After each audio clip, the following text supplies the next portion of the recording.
For business owners, one of the most difficult things you're going to have to do in your career is sit down with people one-on-one and have difficult conversations. The kind where you know there's going to be some disagreement, you know that people, including yourself, are going to get emotional, and most importantly, that what happens during that conversation matters to you, the other person, and your team generally.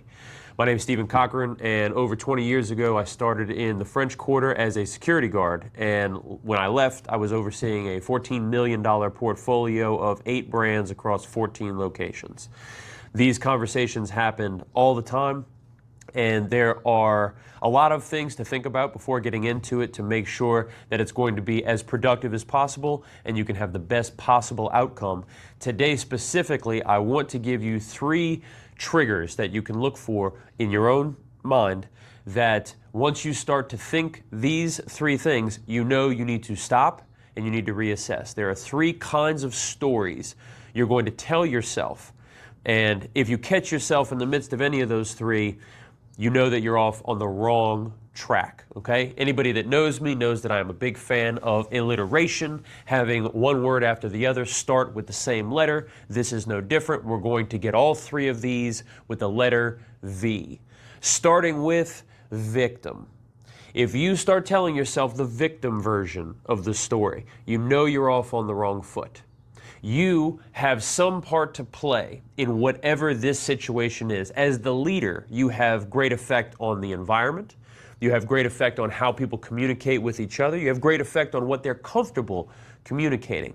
So if you find yourself starting to tell yourself a victim story about how woe is you, everything is happening to you, nothing is happening because of you, that is when you have to stop and reassess. Ask yourself a very simple question. What have I done here?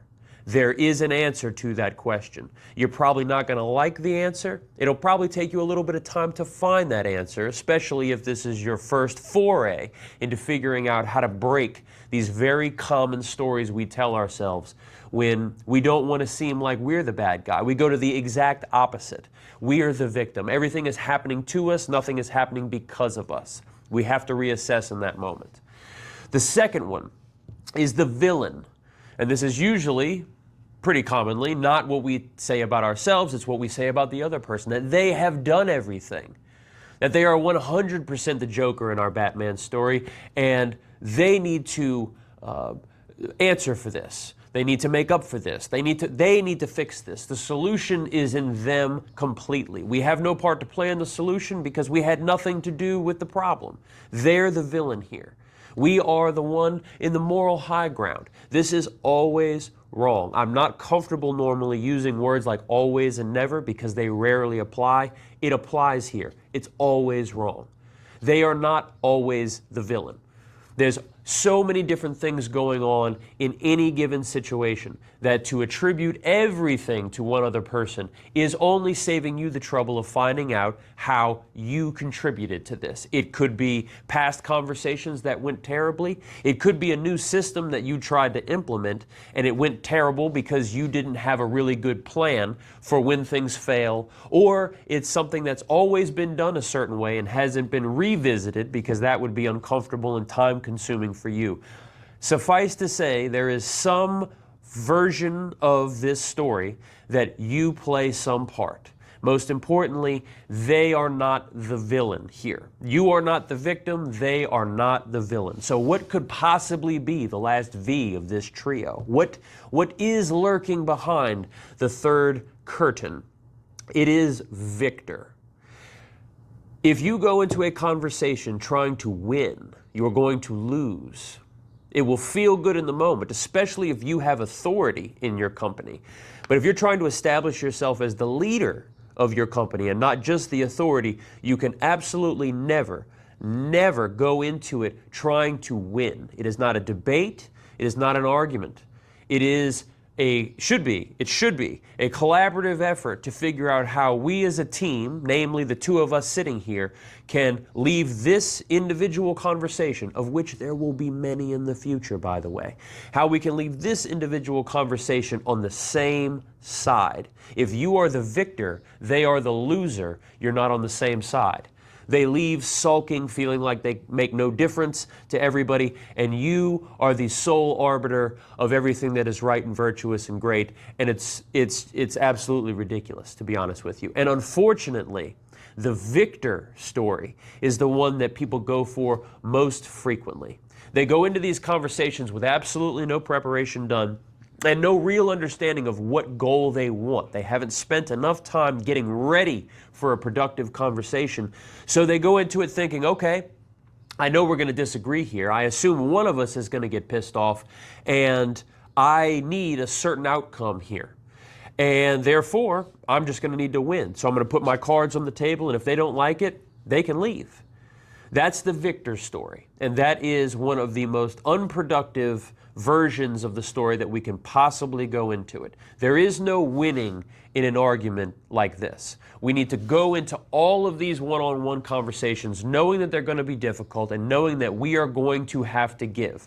And just a little caveat at the end. When I say that we have to give, I do not mean compromise. I think compromise is a very overused term. What it means, if we defined it, compromise means that both of us give up something that really matters to us.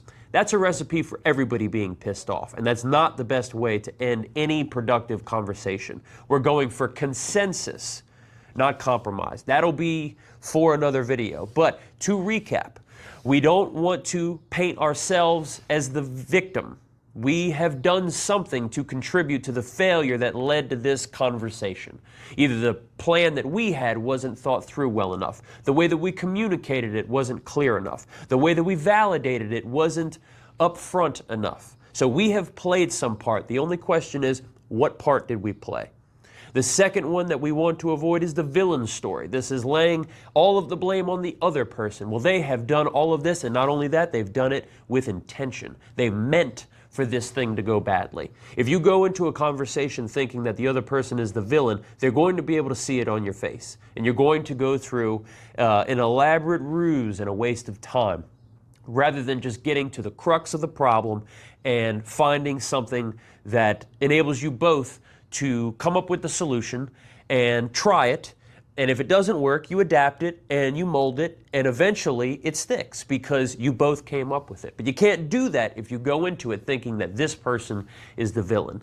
And then finally, maybe the worst of the three of them, never go into these one-on-one conversations or thinking that you are trying to be the victor. You're trying to win. You are the authority here. They have to listen to you. Everything you say goes. Your way or the highway. These are not the ways to create the sort of environment that leadership skills thrive in. These are the sorts of environments where all you can get is people to say yes in your face and give you the bare minimum of effort when you're not around. Avoid all three of these stories, and every one of your one-on-one conversations will go better tomorrow than it did yesterday. If you like everything that we're talking about here, everything that I am talking about here, there is no we, it is just me. Subscribe, like, click, link, all the things, all the stuff, and I will see you for the next one.